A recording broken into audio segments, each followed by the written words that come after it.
pour son franc-parler, son engagement contre la corruption et sa posture d'opposition ferme face au pouvoir en place. Né le 15 juillet 1974 à Thiès, il est économiste de formation et ancien inspecteur des impôts et domaines.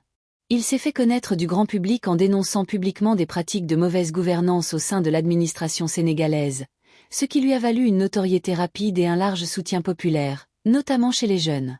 Parcours professionnel et politique. Avant de se lancer en politique, Sonko a travaillé comme inspecteur des impôts.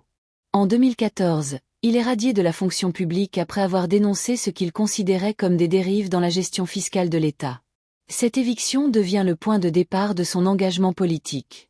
Il fonde en 2014 le parti Pastef les Patriotes, patriotes du Sénégal pour le travail, l'éthique et la fraternité, avec une orientation souverainiste, panafricaniste et anti-système. Il se présente à l'élection présidentielle de 2019 et termine 3e avec environ 15% des voix, un score significatif pour une première candidature.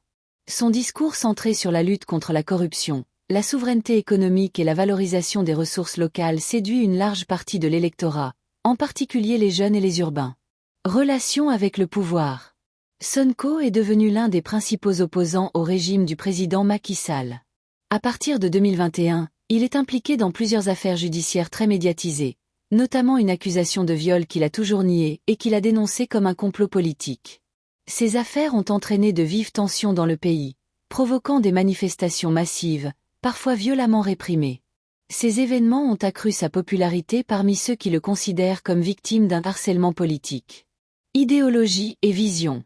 Sonko prône une rupture avec les politiques néolibérales, une réduction de la dépendance vis-à-vis de la France, une plus grande autonomie économique du Sénégal, et une valorisation de la production nationale.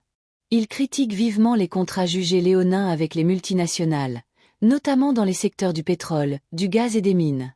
Il se présente comme un défenseur de la jeunesse, de la transparence dans la gestion publique et de la justice sociale.